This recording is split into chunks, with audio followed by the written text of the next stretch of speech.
Big one just dropped. Mate, Parliament has passed legislation to ban new SMSF borrowing arrangements for residential property, and these changes kick in 45 days after Royal Assent. Now, if you've already got a self-managed super fund, or you've been thinking about setting one up to invest in property, this is definitely something you'll want to know about.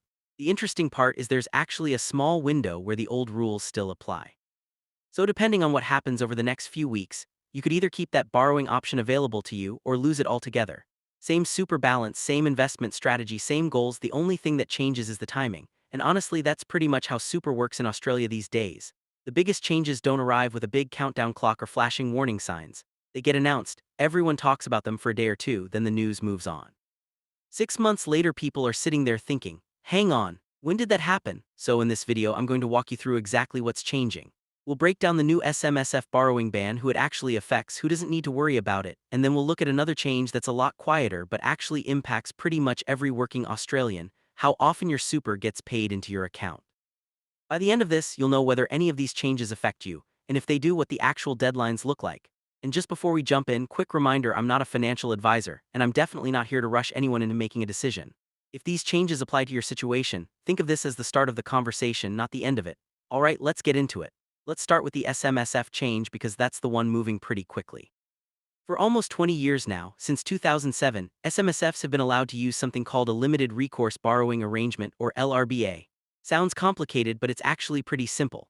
It lets your super fund borrow money to buy a property, usually through a separate trust, and if things don't go to plan, the lender can only go after that particular property, not the rest of your retirement savings.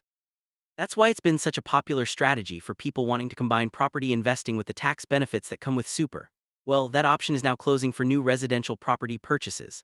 As part of a deal between the government and the Greens to get a broader tax bill through the Senate, new LRBAs for residential property inside an SMSF are being banned. This isn't just a proposal anymore or something that's still being debated.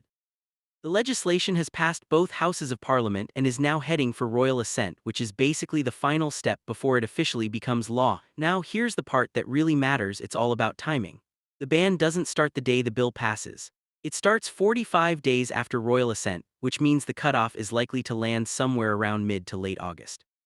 If your arrangement satisfies the transition rules before that date, you'll still be able to continue under the existing rules. But don't make the mistake of thinking that simply deciding to buy a property is enough. It isn't. Your transaction actually needs to meet the legal transition requirements. So if you're hoping to fall under those grandfathering provisions, don't assume a handshake, a verbal agreement, or even paying a deposit automatically protects you. This is one of those situations where getting proper advice really matters. Now, I also want to clear up something because there's been a lot of noise online making this sound much bigger than it actually is. If you already own a residential property inside your SMSF through one of these borrowing arrangements, nothing changes for you. You're not being forced to sell anything, refinance anything, or restructure your fund. Existing arrangements are protected.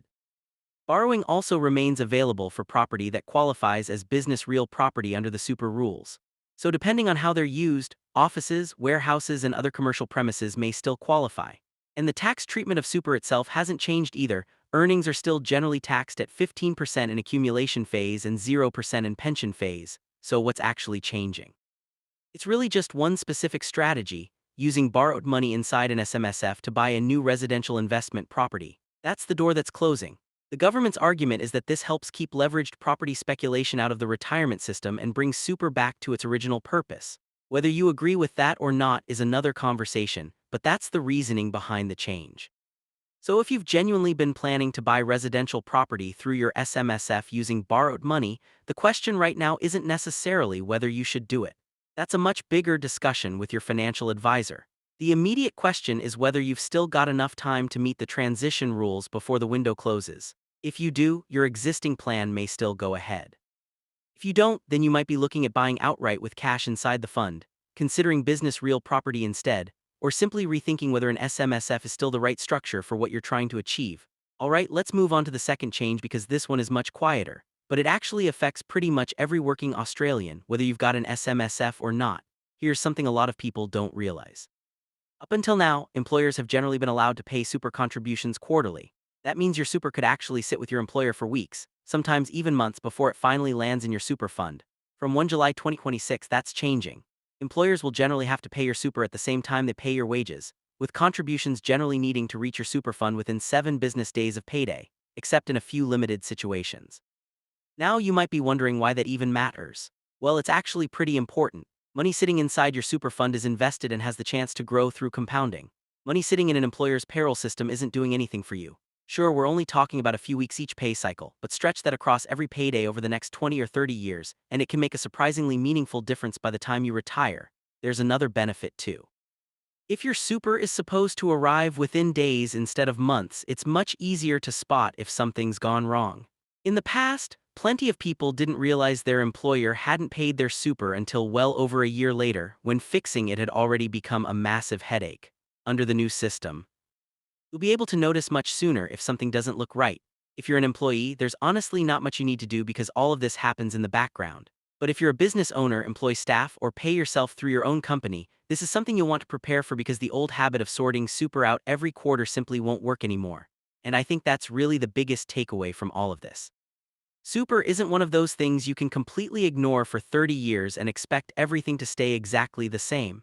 The rules around timing, investment structures, and what's allowed can change quite quickly, sometimes after a single sitting of Parliament. The people paying attention usually have options. The people who aren't often realize those options disappeared months ago. So to quickly wrap everything up, the new SMSF borrowing ban closes one specific strategy: using borrowed money inside your SMSF to buy new residential investment property. Existing arrangements are protected, and there's still a short transition window for people who genuinely meet the legal requirements before the changes begin. At the same time, payday super is being introduced, meaning your super contributions will generally be paid alongside your wages, giving your money more time to stay invested while also making unpaid super much easier to spot. The reality with super is you almost never know straight away whether you made the right decision or missed an important opportunity. The consequences usually show up 10 or 20 years later. That's exactly why keeping up with these changes, even casually, can make a much bigger difference than most people realize. If this helped clear everything up, send it to someone you know who has an SMSF or anyone who's been talking about buying property through their super, because this transition window is genuinely measured in weeks, not years.